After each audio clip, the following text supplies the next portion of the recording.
उदगीर शहर येथे रामनवमी निमित्त 26 मार्चला छत्रपती शिवाजी महाराज यांना हार घालण्याचं राहून गेलं, त्याबद्दल काही लोकांनी आमचा निषेध नोंदवला. जय श्रीराम. श्रीराम प्रतिष्ठान ट्रस्ट उदगीर अध्यक्ष सतीश राजेंद्र पाटील या नात्याने आज आपल्या समोर आलो आहे.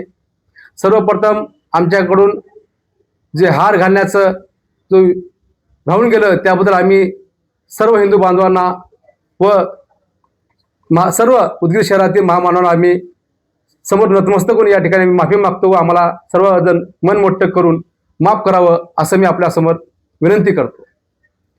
तसेच आम्ही 14 वर्षापासून या ठिकाणी कार्य करत असताना ज्यावेळेस आम्ही या ठिकाणी जयंती असेल किंवा आणखी काही मोठे कार्यक्रम आम्ही या ठिकाणी आयोजित करत असतो त्यावेळेस आमचा एक नियोजनाचा भाग म्हणून आम्ही त्या ठिकाणी सकाळी आमची एक टीम ठरलेली असते. ती टीम प्रत्येक महामानवांच्या पुतळ्याला जाऊन हार घालत असते, त्या ठिकाणी नतमस्तक होत असते.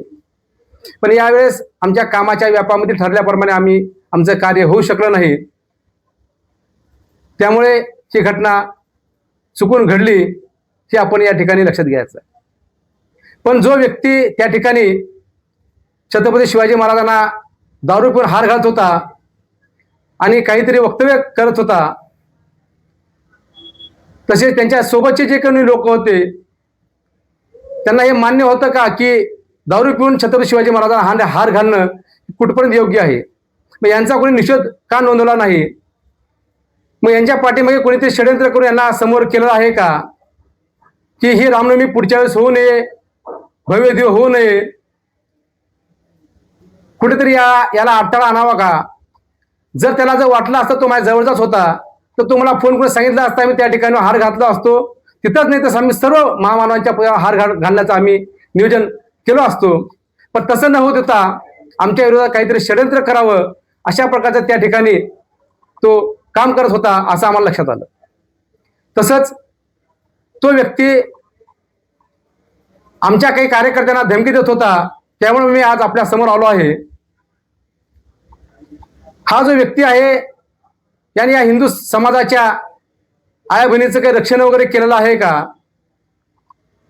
जो छत्रपती शिवाजी महाराजांच्या काळामध्ये ज्यावेळेस हिंदूंच्या आया बहिणीवर बलात्कार व्हायचे, त्यांना पळून घेऊन जायचे, अशा नराधमांना छत्रपती शिवाजी महाराज ठेचत असत, ठोकत असत. त्यांचा एक भाग म्हणून त्या ठिकाणी जे धर्मांतरण करायचे त्यांचं शुद्धीकरणही करत असत. असे अनेक काम छत्रपती शिवाजी महाराजांच्या काळात होत असत. पण हाच व्यक्ती जो आमचा निषेध नोंदवला, जो हिंदू मराठा मुलगी ज्या एका जिहाद्याने पळून घेऊन गेलं त्याच्याच पांड्यावर जाऊन तो सुपारी खात असतो आणि त्यालाच घेऊन तो छत्रपती शिवाजी महाराज त्यांच्या स्मारकाला हार घालत असताना मी पाहिलेलं आहे. आज आणखी एक उदगीर परिसरातील एक हिंदू मराठा मुलगी ज्या मोठ्या घरची आहे तीही अशाच एक लवजाच्या जाळ्यामध्ये फसली आहे. हे आम्हाला फक्त 4 दिवसाखाली आमच्या काही कार्यकर्त्यांना येऊन सांगितलं. आम्ही त्यावेळेस रामनवमीच्या धामधुमीत होतो, आम्ही त्यावेळेस आम्हाला वेळ मिळाला नाही. पण आम्ही त्यांना काल फोन करून विचारलं आणि त्यांना सांगितलं त्यांच्या गावातल्या लोकांना की बाबा अशा प्रकारची आपली एक मुलगी एका जिहाद्याच्या तावडीत सापडली आहे आणि त्याच्या घरापुढे हा निरोप द्या, अशा प्रकारचं आम्ही त्यावेळेस सांगितलं. पण हे कार्य हे करतील का याबद्दल यांच्याबद्दल आम्हाला शंका आहे. आपण हे सर्व आपापल्या आपसात भांडणं करत असताना त्या ठिकाणी काही कमेंट आम्ही पाहिल्या, ज्या कमेंट्स ज्या की आपल्या लोकांच्या भांडणामध्ये ते दुसरे आमच्याबद्दल काही ना काही बोलत आहेत, हे कुठेतरी थांबलं पाहिजे. रामनवमी असेल, छत्रपती शिवाजी महाराज जयंती असेल, कुण्याही महामानवाची जयंती असेल, ही संपूर्ण मोठ्या थाटामाटात झाली पाहिजे. आणि जे काही नियोजनामध्ये काही जर एखाद्याचा चुकला असेल तर तो भाग म्हणून त्यांना सूचना द्यावा, त्यांना कल्पना द्यावी की आपण असं केलं पाहिजे जेणेकरून एखाद्याबद्दल बोलणं कितपर्यंत योग्य आहे ते आपण ठरवावं. तसेच जो यावेळेसचा आमचा जो महामानवांना हार घालण्याचा ज्यावेळेस आमचा हे भाग राहिला आहे त्यावेळेस अनेक वेळा आपल्या समोर नतमस्तक होऊन क्षमा मागतो व मी थांबतो. जय श्रीराम.